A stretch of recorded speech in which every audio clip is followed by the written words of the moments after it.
Okay, well, thanks, first of all, Brittany, and I want to just thank the Georgia Arborist Association for having me. It's a really a great opportunity to share something I'm very passionate about. Again, my name is Robert Quilty, and I've been an arborist and a bonsai horticulturalist for about 15 years now. And my background is actually in climbing, so literally from the biggest to the smallest. I know everybody says that, right? But I have done them all, and I can continue to do the smallest ones at least. So yeah, but I currently live down in Savannah, and so much the backdrop of our conversation today will be from the coastal Georgia Flatwood area and Barrier Islands. I'm really excited to share, kind of my unique combination of experiences as an arborist and somebody that's done diagnostics and prescriptions down here in this very unique environment, for some time now.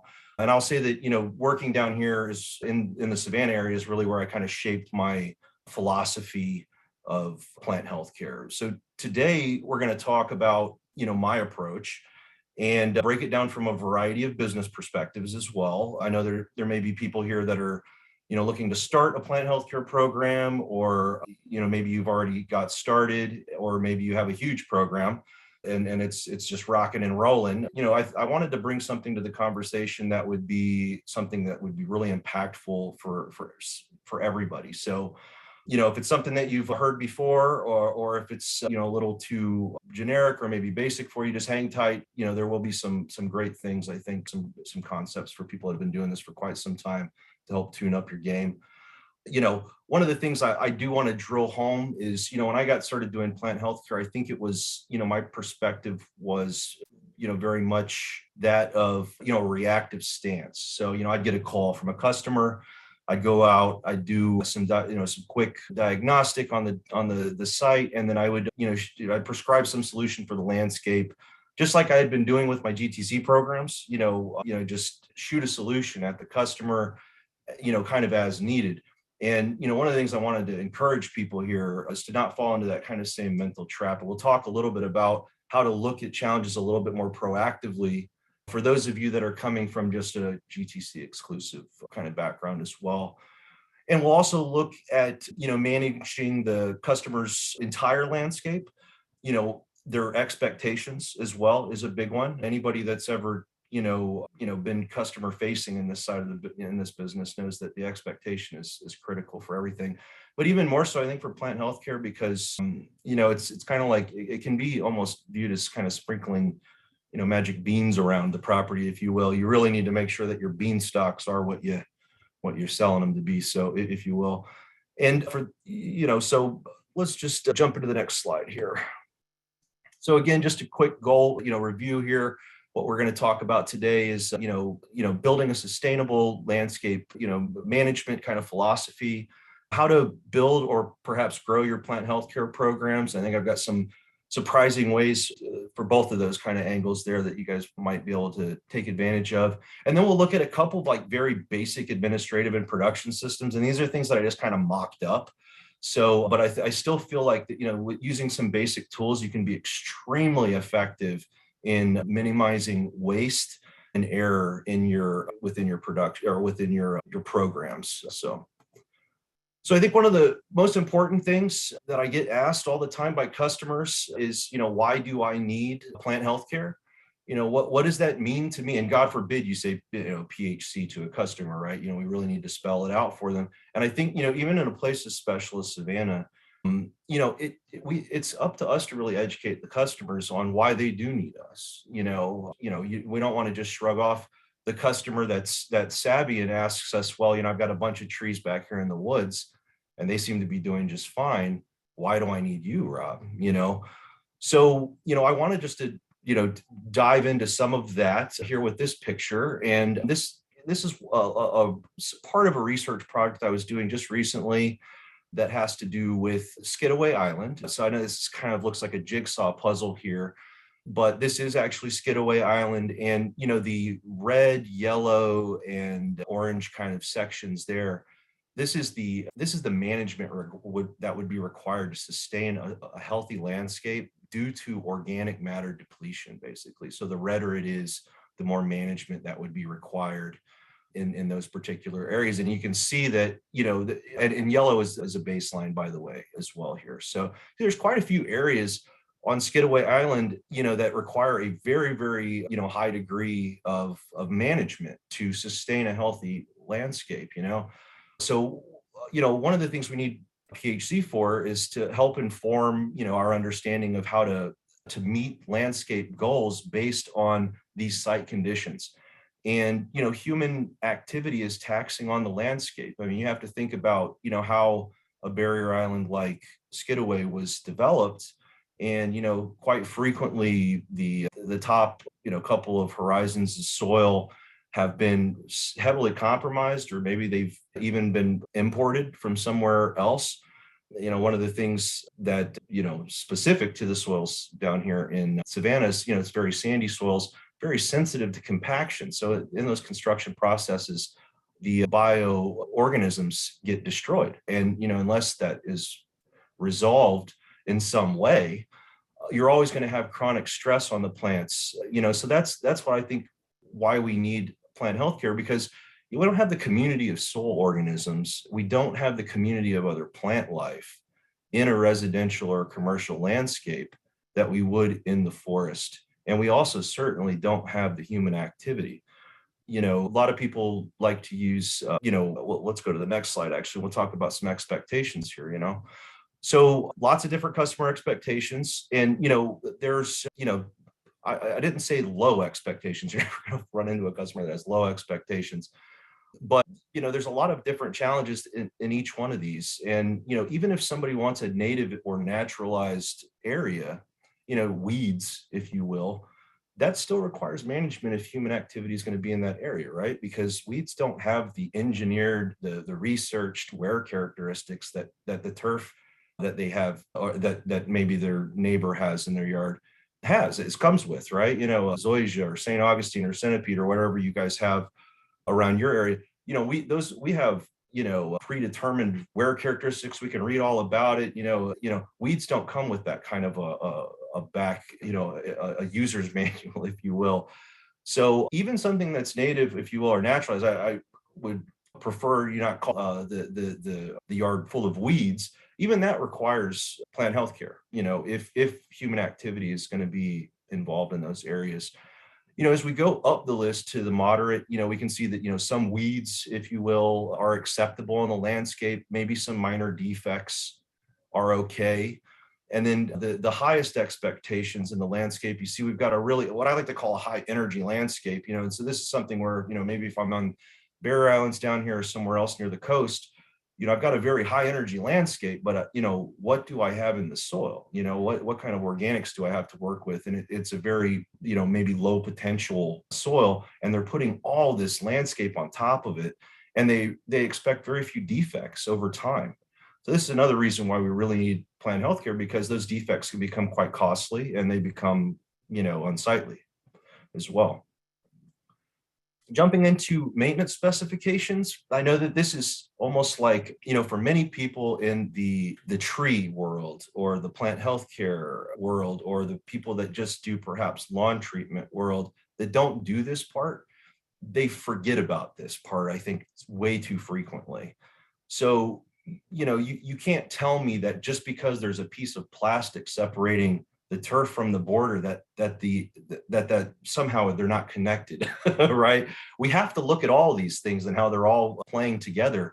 So let's just take a look here. I've got some things. I'm not going to read this whole thing to you guys. That you guys, I'm sure, can read some of this stuff for yourself. But again, if you've got, why is this important? Why is coming out? And these are just general guidelines, right, guys? This isn't something that this isn't set in stone, right? But I just wanted to put some examples out there that we're having conversations with our customers about these things, and we understand these things, because if they're not being done, they're going to affect the performance of our landscape. And it's going to require, and that's the management that's required in a plant healthcare program, to stay proactive and not be just constantly reactive. I mean, for example, say we've got some shrubs in the landscape, there's a lot of chewing insects that just keep coming out, and they're just chewing up this install or something that's been that was recently installed, right? Well, if we're not looking at the turf and seeing all that mole activity, we don't understand what that means. And we don't know that these grubs are, coming out and creating chewing and beetles, or, and that's what the cause is. All we're really doing is staying in a reactive mode and treating symptoms. And we don't want to just treat symptoms. We want to really get to the bottom of things.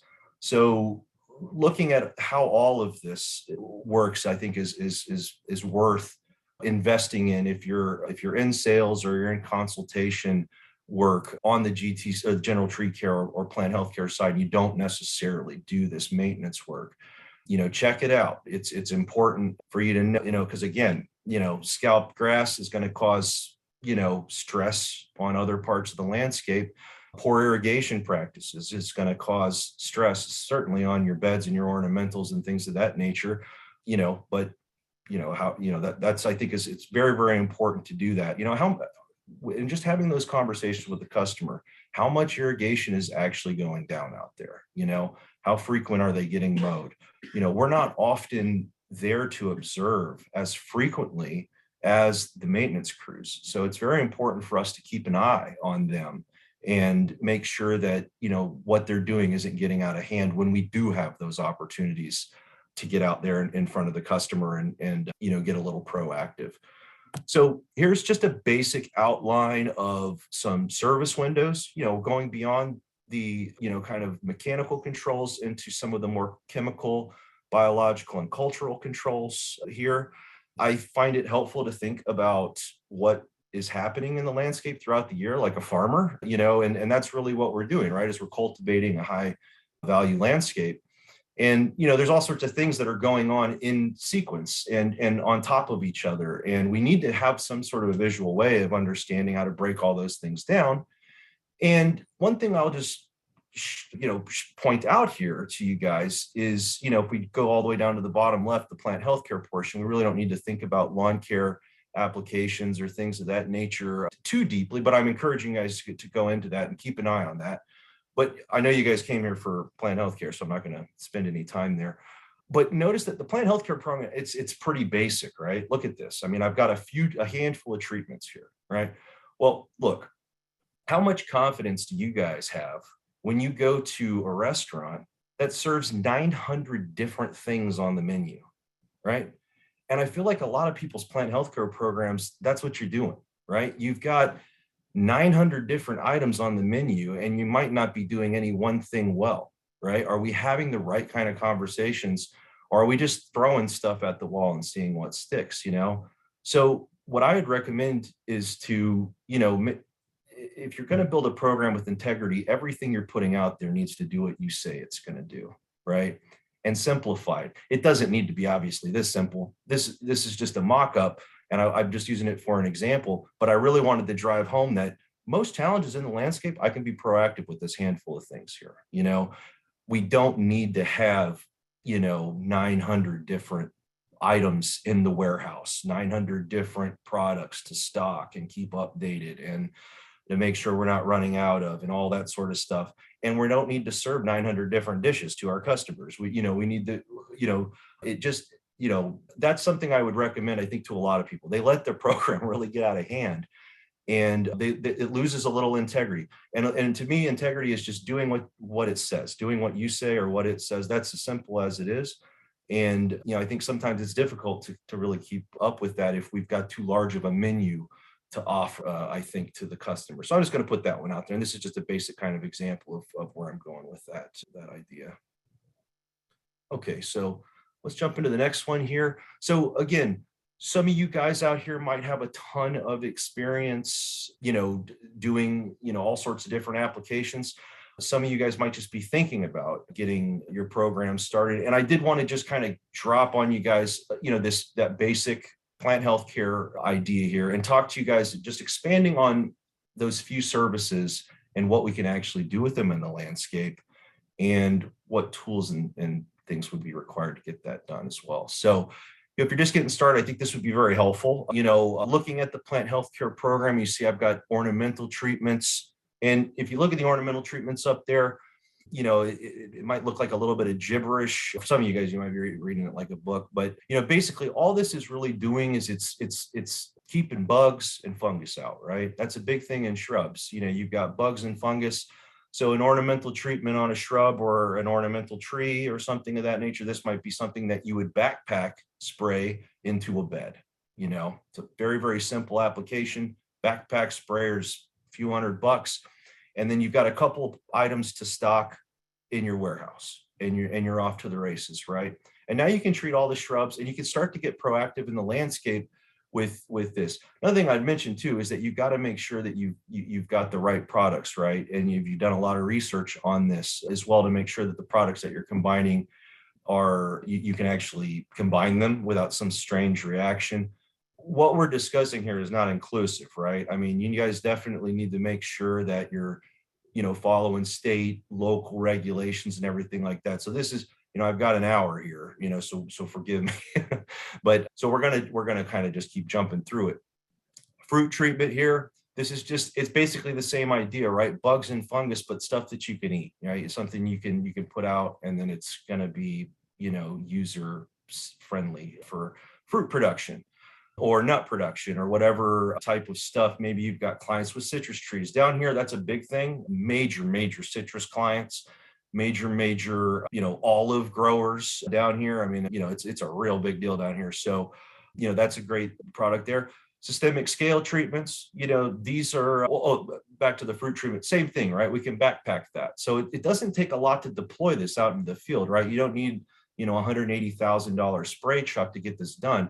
And just so you know, too, you might not want to even use that, right? Because the $180,000 spray truck's got this big, huge, heavy duty hose that your guy's going to have to run all the way out there. So this is another thing that the backpack is really great for, right? So if you can't get to a spot very well, or if you're building a program that you're gonna have to provide these services in kind of weird locations, backpack it. Go with a backpack. I tell you right now, you can do a lot of great work with a backpack out there, and the fruit treatment is another one of them. It's a great one there. Systemic scale. This is like, this is just a product I pulled off of a vendor. All these products too, by the way, are I just pulled this off and just read the labels off these vendors just for this as an example for this presentation. But dinotefuran is one of my favorite scale treatment products. So that's what I wanted to just show you guys, tonight. I think it's a good one. And this is something that you could do as a soil drench. That's the picture in the middle, of course, where they got the kind of the, like the slime from, Ghostbusters. If any of you guys are old enough to remember Slimer, that's what they're pouring out there. And then so going down to the next line there is fertilizer. And, this is stuff that you'd be mixing. You can see the mix ratios in there, 1 gallon of the fertilizer to 50 gallons. And this is stuff that you would be injecting, which is that picture on the far right down there. And this, this of course does require a little bit more equipment. It requires you to be conscientious of access, because you can see the hose twice in this picture. That's because they've ran way past this location once, about 300 feet down the yard, carrying this super duper heavy hose, and then they've come back.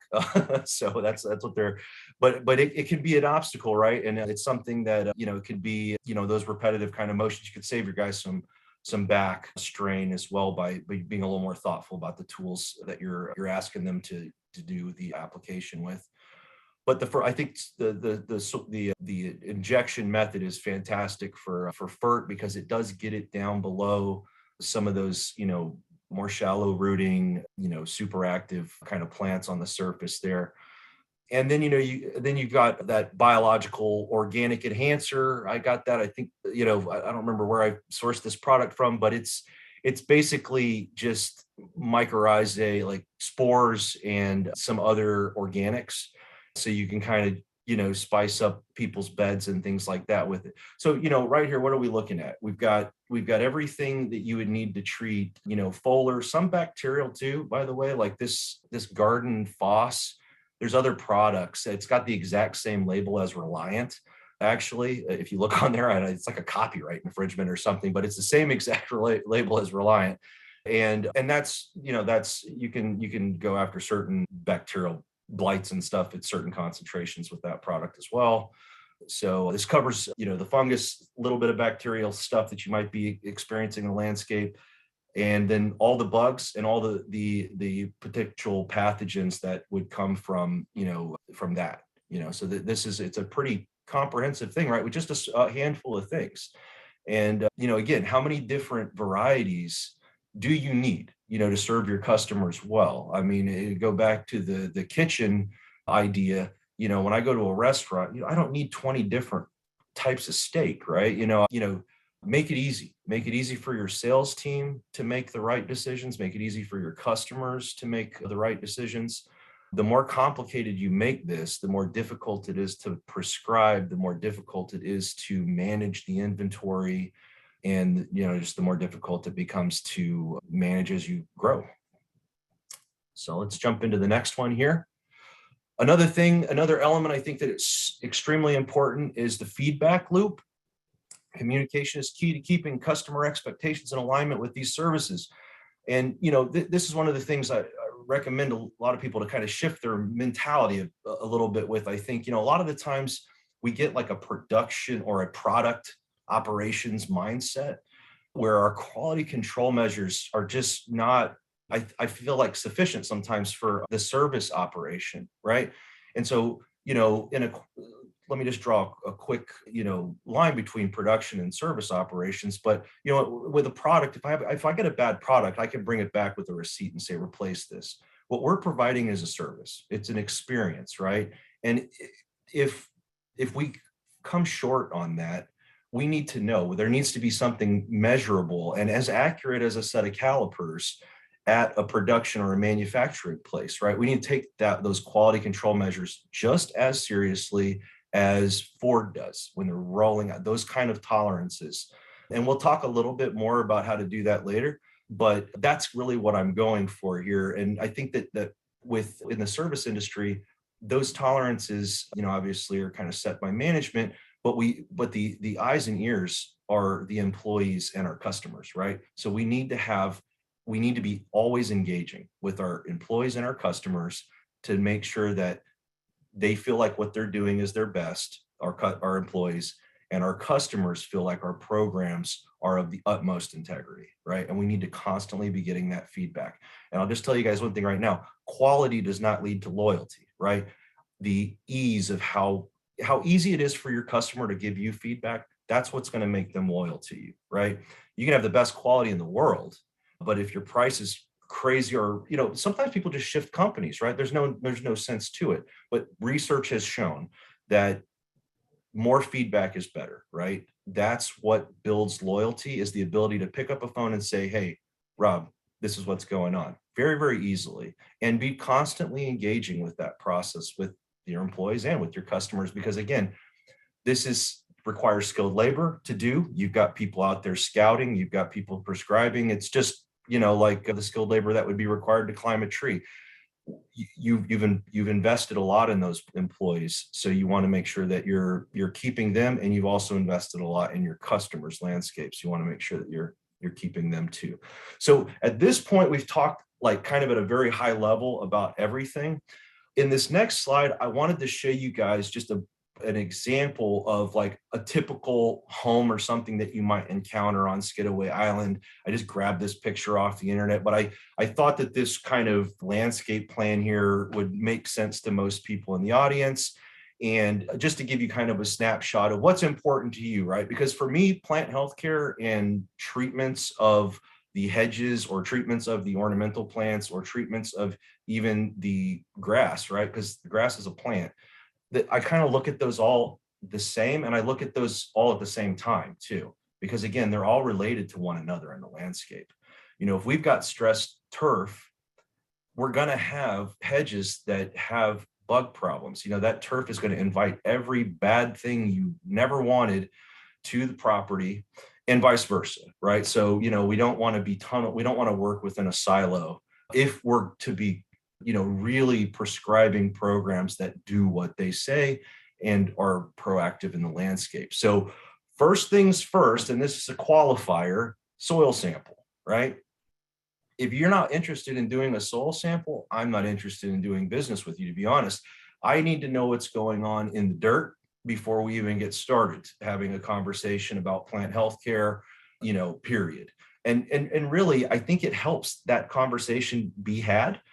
Because again, if you're sending a sales guy out there, right, you don't want them to run through the whole menu if they're not even interested in a soil sample, in my opinion, right? If they're not interested in investing in what, you know, University of Georgia Extension Office, they sell great, what is the S2? It's like a $24 thing or something. The S1 is an $8 thing. It's the best $8 you'll ever spend on the landscape. If they're not interested in investing $8 in the landscape, you probably can move on from the plant healthcare conversation and save yourself a little bit of time. And, I mean, maybe if you want to practice, with them, that you might get something out of that, but you're probably not going to make a bunch of sales there.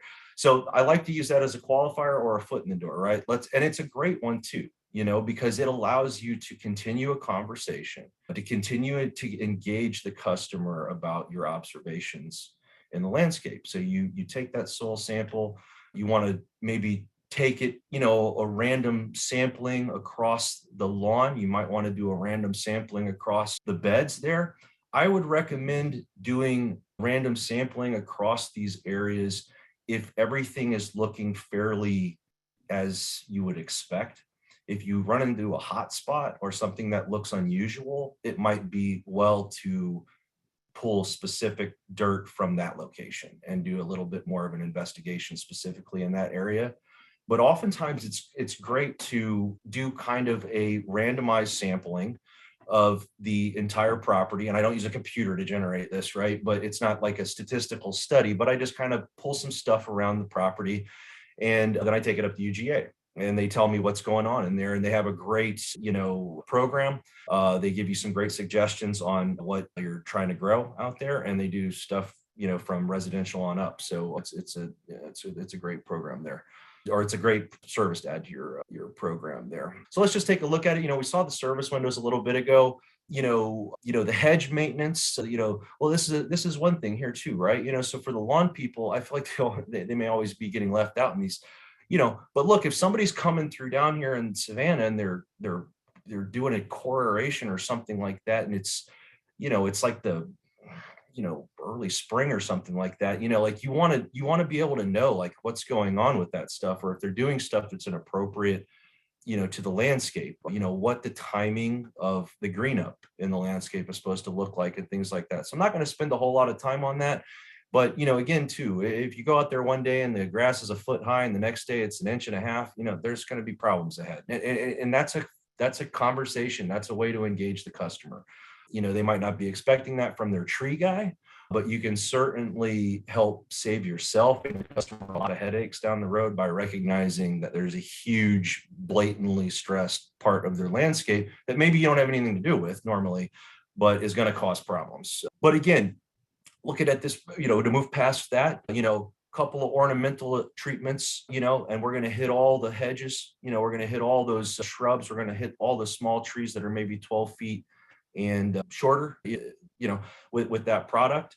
And that's going to take care of our bugs and fungus. We're going to do it a couple of times a year. That's maybe what the customer was a budgetary constraint. I think that, the acelepryn, it could probably go out a few times a year, in really high end landscape like this to make sure that you've got that coverage year round. Same with the fungicide there. But, maybe there's a budget constraint, right? So we need to discuss that. But, and so maybe that's why this was pulled back to 2 treatments. Maybe they had a couple of citrus trees, right? And then we do soil injections, for all their stuff, doing fertilizations in the spring and the fall. And look, that's a program, right? That's a whole program. We're not coming out and saying, oh, you've got damage. Let's jump on top of that. What we're doing is we're saying that we're going to come out and we're going to manage these challenges in the landscape over time for you. This isn't going to eradicate anything in the landscape, this program right here. But what it does is it starts a dialogue with the customer and it keeps what they're concerned about in the landscape protected, and managed.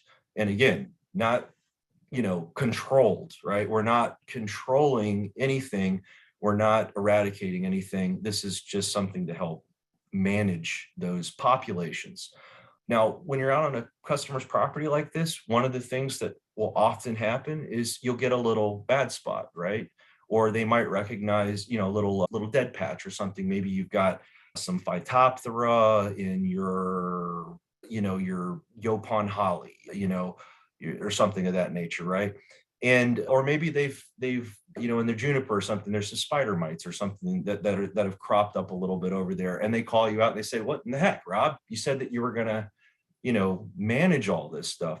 Well, some bugs and some animals are healthy in the landscape, and that's what we're really trying to do, is create a healthy landscape, not one that's been so tightly controlled that you're at Disney World now and everything is under quality control measures and everything is perfect. That's not the way that nature works. And we have to make sure that the customer is aware that on these programs, we're managing this and we're going to continue a dialogue. But this is not something, we have to make sure that we're setting their expectations correctly, at the point of sale, as well too, right? Because we want to make sure that we can meet those expectations. Some people don't have realistic expectations. Other people don't know what to expect. But I will say that if you come onto a landscape like this, they're going to have had a history with landscapers in the past, and it would be really well for you to make sure that the expectations for these products and services are extremely clear with these kinds of customers, and to be available. Again, that feedback loop, right? Because when we're doing plant healthcare, it's not like when we're running a tree service where we go out there and we prune some trees really well, and say we're only running a tree service for it's a different operational challenge is what I'm trying to say there. So let's jump into the next slide here. Dialing in the expectations and the budget is an important step in managing the sustainable relationship with the customer. Again, I just came up with all these numbers for the purpose of this presentation. I didn't want to use anything that could be potentially industry, get myself in trouble or anything like that. So I just wanted to just kind of mock this whole thing up for you. And, so we can kind of look at this. And this is an Excel sheet. And you guys are probably thinking, oh my God, this guy's showing me Excel sheets here in the middle of the presentation. But I do want to show you that even using simple tools like this, right, you can really get a great idea operationally of what you're going to need. If we start to combine, this information, we can really start to think about the production capacity that we're going to need in the future and how that's going to change as we go through the season, for certain services, and, that may not apply to all services, of course. But making sure that we have a system is very important, and the way that we track this information is very different than if you were just previously doing a tree work, right? I'll say that I think like scheduling for tree work is probably one of the most difficult things I've ever had to do in my life. It can be a real serious challenge, especially if you've got some staffing challenges or something like that. It's tough, right? Well, plant healthcare is on a schedule, right? There's advantages and disadvantages of that though, right? You can't get time back if you're a farmer. If you miss a window of opportunity, you're done. You're done for that season, right? So that's the operational challenge with plant healthcare or lawn treatments, right? Is being timely and making sure that you're within certain windows of opportunity so you haven't missed opportunity. So, to treat a particular pathogen. An example of this, by the way, because I feel like I'm just kind of speaking very generally here, would be, like scale. At a certain time of year, they have a phase called a crawler phase, right? And they're much more susceptible to you can use just so many different technical materials to manage that population, but only if you do it at that phase in the insect's life cycle. So you have these, sometimes very narrow windows of opportunity to treat certain pathogens in the landscape. And that's the real operational challenge there. Also, how much do you got left, right? Or how much do you got to do? So, if we look at the Excel sheet here, that program that we just looked at, this is the write-up for that, the imaginary write-up for that. So I sold 2 soil tests to that customer, I will say, right?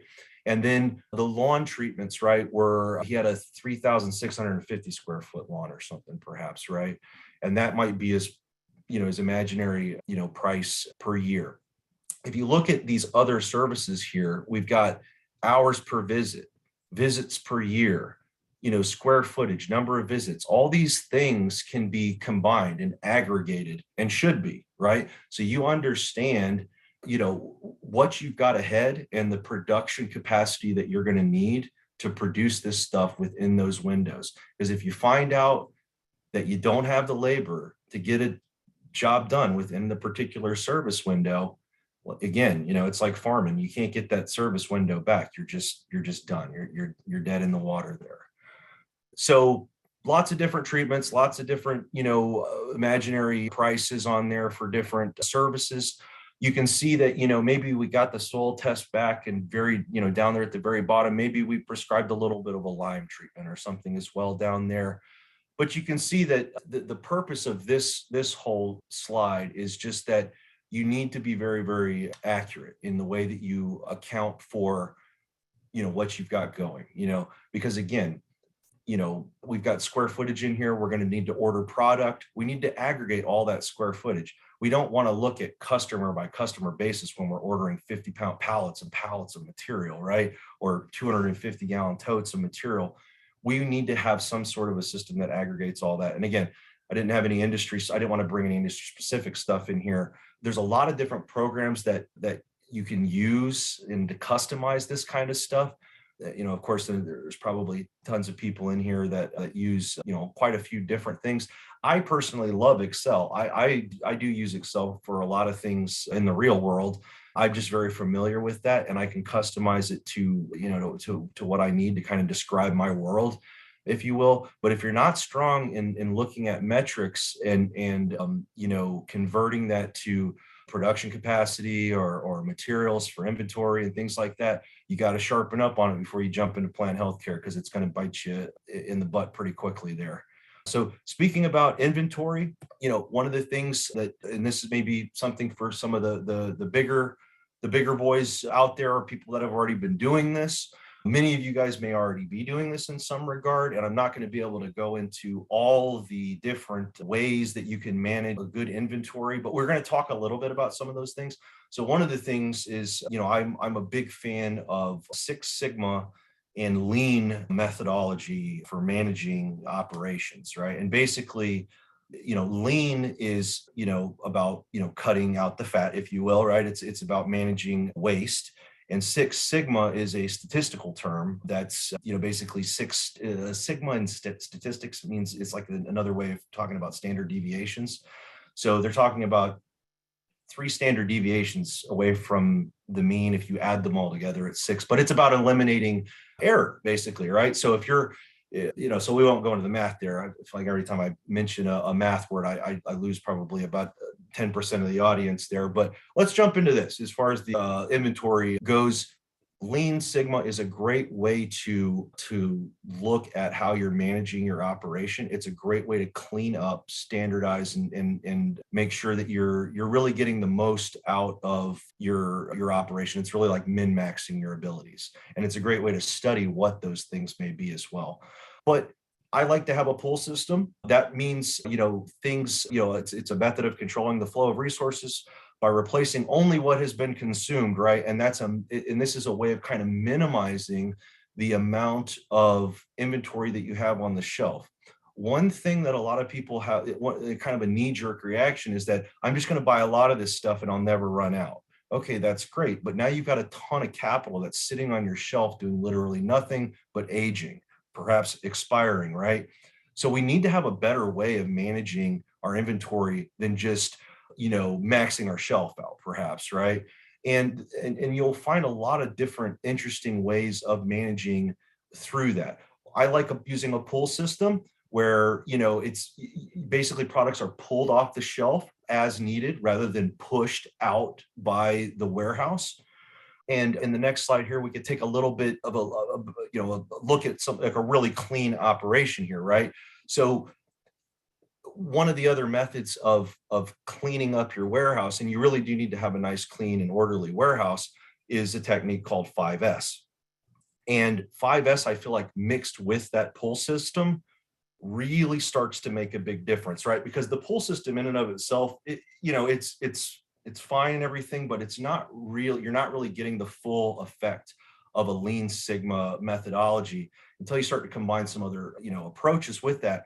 But 5S is a fantastic way to review the the operational effectiveness of your team. And I mean, you can apply this to general tree care, you can apply this to plant health care, you can do all this stuff. So basically what 5S is it's just, an acronym basically for sorting, setting in order, shining, standardizing, and then sustaining those policies through accountability, basically, right?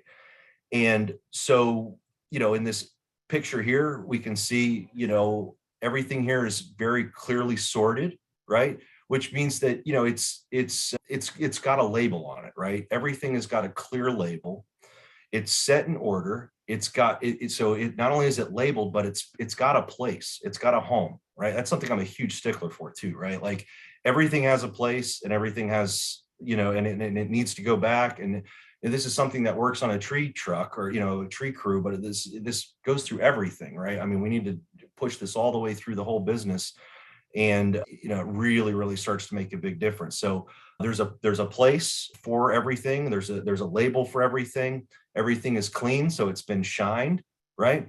And maybe to standardize this, there's some policy for pulling these things off of the shelf, right? So there might be maybe we'll put on the last jug a little ordering sheet that says, if you're pulling this product off the shelf, or maybe the jug prior to the last or something, think about how this works for your operation, but take this card to the operations manager for ordering or something. So you've got that card in there. So that might be a policy that you would put in place in your warehouse to make sure that you never run out of stuff, or that your operations manager is aware prior and soon enough to make an order and get it back in house, but to where you're not having to waste warehouse space or to keep too much capital in your warehouse, because again, if you're not doing something, just that simple technique right there, right? You have to over order to ensure reliability through your delivery system, right? If your delivery is going to be affected by you running out of inventory unexpectedly. And again, that could be, majorly problematic for that. Let's go to the next slide. And, we'll just talk about like organizing the workload here. So this is another one of those Excel sheets. And I know there's a lot of, numbers and things like that in here. Again, I just wanted to show you maybe like what an aggregate might look like, right? So if we look at all these services that we just looked at prior, right? And I am including turf stuff in here too, right? Because that's a plant and we're going to keep going back to that. But if we look at this, so we can just kind of focus on the plant healthcare block in the bottom left down here, we've got 3 ornamentals, ornamental 1, ornamental 2, and then ornamental 3. Well, what that's going to be is that's going to be spring, summer, and fall, perhaps service windows, right? As your sales team is out there racking this stuff up, right? You need to know, how much of this stuff you've got to do. You need to, so this is how you can you need to have an aggregate, a place where all these things come together and you can say, okay, how much work of labor, how many gallons of material am I going to need to put out there across all my services, every single service window? This is the challenge that you don't really face when you're just doing tree work, right? You don't have to think about, maintenance service windows or plant healthcare service windows. You don't have to think about those things as a tree crew. Obviously there's very specific challenges to scheduling a tree crew, but you don't have this whole, sort of a thing going on in the backdrop there. So again, that's, a good way to organize is through, an aggregate like this. There are certainly, many other systems that you could use to aggregate this kind of information. But you really, really want to make sure that you've got a close eye on this as you move through, because again, just think about if you've got, 200 ornamental 1s, maybe 150 ornamental 2s that got to go out, you have to know that your pacing is going to, is appropriate for the amount of time that you have to activate that service in the landscape. And some of these services aren't something that you could, perhaps roll into the next service window. Some are, so if it's not really necessarily important, so like there's 9 different fruit windows, perhaps, right? But, if you miss fruit 1, maybe you can just roll that fruit 1 into fruit 2 or something like that. But not everything is like that. Not everything is like that. And sometimes if you miss a window, a pathogen or something can get in, and then, you're in trouble because you told the customer that you're going to manage those things, and, you haven't. So I know we've covered a huge amount of material in this amount of time. I was given an hour to discuss, all of these things. And, I did want to end with enough time to take questions on this stuff if anybody had any. And again, I'm very interested in, taking questions on anything that you feel like might have been, you would like me to go in greater detail on, because I know I hit a lot of high notes with a lot of this stuff. So I'm just going to jump onto the questions thing here. And I think I'm going to just Brittany, do you want me to hand this back to you while we take questions, or? Wait for a minute and see what we get in case you have to revisit a slide. Okay. I mean, so far, I really haven't had a lot of Q&A, more just comments, a lot of good chatter and conversation in the chat, but no real questions. Anybody have any questions for Rob while we are here? We can deep dive anything you guys want. It's up to you guys. We got a good 13 minutes left, guys. Any questions you have? But you've got some really good chatter going on here in the chat.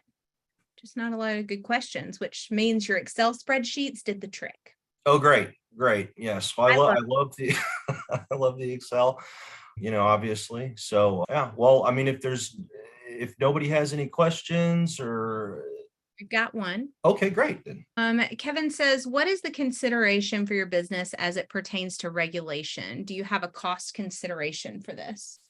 Okay, so I think that's a great question. I think that, it really depends. I don't know if regulation would be a huge impact on, the P&L side of things, as far as how, we're pricing things out and stuff like that. Certainly on the sales side, if there were, any sorts of, red tape or anything that we'd have to like regularly cut through, we'd want to price that in. But on the business side of things, really it's just about getting getting licensed, making sure that you're, setting up a warehouse that's within those regulations. I mean, yeah. So is that answering the question well, or did I miss a little bit on that where we were wanting to go?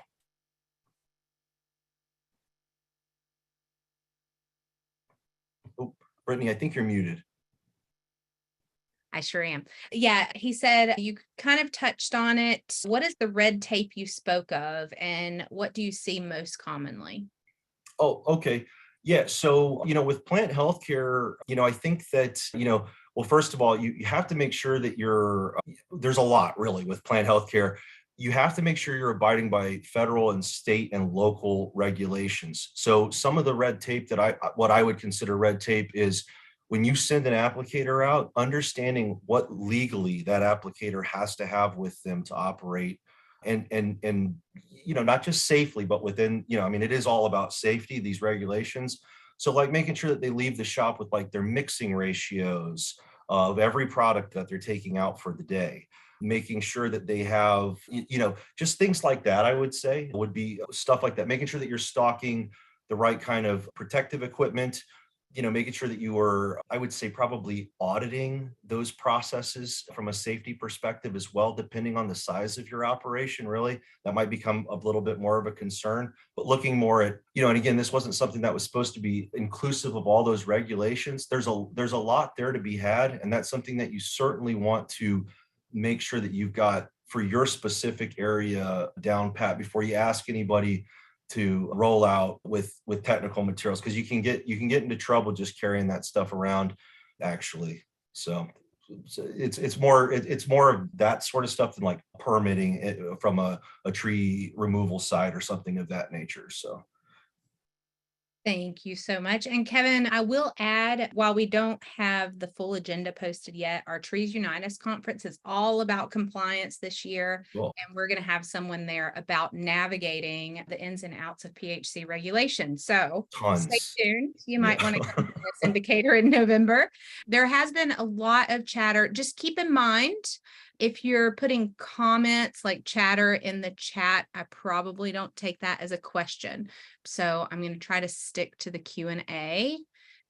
But I do see one question that you've had a few questions come up. Yeah, they're So popping up now. Yeah, great. Andrea wants to know, do you have any testing services other than UGA extension? It's been my experience they're more oriented towards crops and vegetables and don't get into microorganisms or other indicators of plant health. Oh, yeah. Great question. So Clemson is a great place if you need plant pathology, or if you're doing so if you're looking for tissue samples, something a little bit maybe beyond what UGA would be providing, like in an S2 or beyond report. I think UGA also does plant pathology. I'm not sure, but I personally use Clemson, and it's great. You send them like a big clod of turf or whatever, and they'll tell you exactly so many different pathogens and things like that that may be present, or more advanced soil analysis if you're looking for things like that. But Clemson University is a great pathology department, I would say, as well. But I take my soil to UG. I just like those guys. So yeah.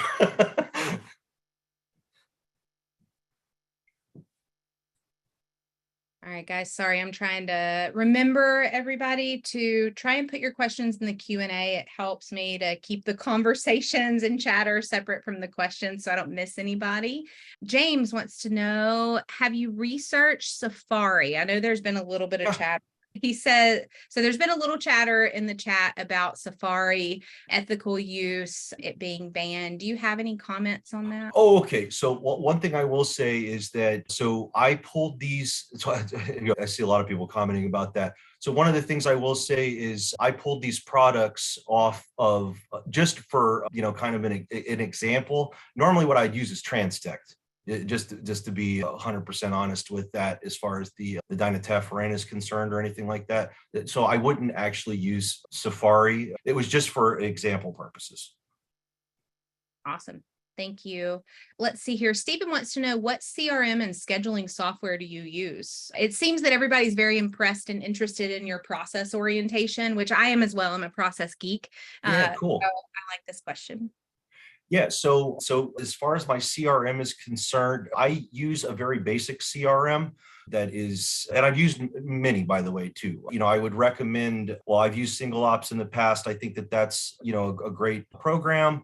There are several other CRMs or customer, resource management tools, or customer relationship management tools, whichever way you want to look at that.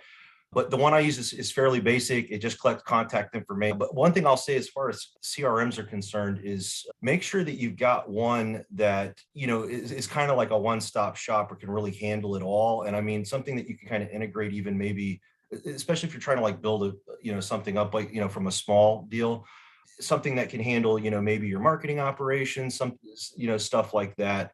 A couple of things I would say too with the CRM is automation, right? It's a big thing in being able to reach out to customers. So making sure that you're automating emails through the CRM is, I think, a big way to save your sales people a lot of time and effort and things like that. But automating follow-up emails and things like that can help, or, stuff like that. But there's a lot of different ones out there. I think Jobber is another pretty good one as well. One of the things that I don't like about a lot of these CRMs, though, is that they're not as customizable with some of the ways that I like to do my scheduling, because, and it's difficult, I will say, to find something that, really meets my specific needs for scheduling. So I like to make sure that I aggregate, all of the most important information per service window as well, right? So what I mean by that is, say I'm doing, something, like say lawn fertilization or something like that, right? And I've got 500,000 square feet, in total, right? I need to know that for inventory. And I also need to know that because I need to know how much labor that I'm gonna, have to apply to get that stuff out within the service windows as well. So using Excel to kind of aggregate some of that information for me, it makes it more specific. I can more specifically define my world. Because what I've found with a lot of these CRMs is that unless you put a lot of money into customizing professionally the CRM, they're not sufficient in really managing some of those finer details in making sure that you're not leaving customers behind in these service windows and that you're rolling through all these services and not falling anybody off. You're not losing any of those details as you go. So if that is helpful. Yeah, I think, I would also echo you're mentioning many of the same softwares I would recommend, and I hear a lot of people use. So thank you for that. This may be somewhere along the same lines, but Okay. Joseph, to know, how do you manage regular client and site follow-up, site monitoring over the course of a year? Do you set a specific monitoring interval? I feel like this can be a slippery slope with more particular clients that require more frequency of communication. Beautiful. Yeah, absolutely. So, that's great. So one of the things I will say is, what I like to do is I like to sort my customers out, and I rank my customers basically. And my most valuable customers, the ones that are the most engaged in their landscape, the ones that are spending the most with me, maybe the ones that are calling me the most. These are all the customers that I want to visit and the most frequently. And it's definitely not just a one and done kind of a thing. That's one thing I think that is a shift in going from tree care to this, is that we have to have that regular monitoring. We have to have these regular check-ins. So there's a couple of ways I would recommend going about that. First, anybody that you've got going out on that landscape needs to give you feedback that works for you, right? If you've got technicians going out there, there needs to be a way for them to give you that information. Your sales team, the point of contact, whoever is, working with those customers, they need to be able to give valuable feedback. And that requires training, for them to give you stuff that's actionable in the landscape, not just, oh, the weather was nice outside today, but, oh, there was some chewing insects on the loropetalum in the front right yard, let's call this customer. That requires some engagement, maybe from the operations management side, requires some training there. But that's, I think, the best way first, right? Because as a salesperson or a manager, you're not going to be out there as much as your team, but the team needs to be, I think it's so important with Plant Healthcare for them to be able to give you that feedback as you go. But secondly, schedule yourself out there with your most important customers a certain number of times per year. Give them a certain number of opportunities to meet with you. And I'd even use it as a selling point. Look, I'm going to hit you up 3 times a year, or whatever it is, right? 5 times a year, whatever your policy is. Set it though, and make sure that you schedule those, on your calendar, put them in there, and just do call follow-ups on your most valuable customers. Now, this is something that a CRM can help you sort through too, if you get it customized right. These are the kind of things that you can help automate. So like if you've got a big sales team, right, that's a great thing to hire a professional to automate for you through your CRM and say, hey, can you have this CRM like ping my sales guy and say, hey, call this person, a few times a year, right? And another thing, lastly, is notes. Have a central place where you can keep all these observations, because none of your observations matter. None of your technicians' observations matter when they call into the administrative staff and there's no notes for them, right? I'm sure there's a few office managers on this call that are shaking their head right now about that. Yeah, right. So, notes, right? Keep those observations, document them, and if you're not historically documenting that stuff and having it in a place where it's easy to access for all stakeholders, you're going to be missing information. You're going to be missing sales opportunities, and the landscape will probably, it's just not as tight, as it could be as far as that stuff goes. But I think that's the key right there, is that feedback loop. Awesome. Thank you so much. Do you have time for 2 more questions? Heck yeah, let's do it. Okay, let me go ahead for those that may need to run just real quick and drop that CEU sign-in link so they can go ahead and get on it. But I do have a couple of questions here. Let's see here. Bear with me just a second. All right, in the chat. All right, CEU sign-in sheet is dropped in the chat for y'all. Let's see here. Richard wants to know, do you have a form of some kind for your tech to fill out on site, like a basic eval sheet or more advanced? That's part of the regulations, right? So absolutely, right? You've got to have them, leave a door hanger of some sort that describes what they did. And, there's so much to running a good program. I wished I had like a whole day to talk about this stuff, but that's a great question, because That's a huge one, right? Running a program with integrity is, to start that whole relationship, you have to tell them what you're going to do, tell them what you did. And then they can help with the accountability side of that by them observing the landscape as well. So I think it's important to let the customer know, like, yeah, we did this. This is what it's supposed to do in the landscape. And let me know what you think about it, right? And so I think that that's very, very important. But again, a good technician that goes out and does these applications is absolutely essential in this, because if you've got somebody that's just phoning this stuff in, you're never going to get that. The customer's never going to get that kind of great feedback, right? The technician is so critical in giving, and this is why I said the customer and the employee earlier. The technician is so critical in providing that information, connecting that, making that link between customer and sales professional. So lots of training involved there, but absolutely it's important to leave a door hanger with aftercare instructions. Maybe they needs to be watered in, maybe they need to stay off of it until it's dry.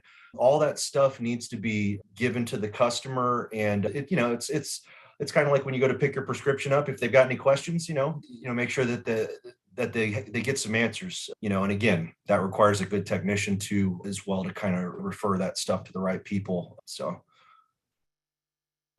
All right. Mandy wants to know, for a company looking to hire a PHC technician or some such position dedicated solely to that department, where would you recommend seeking that person out?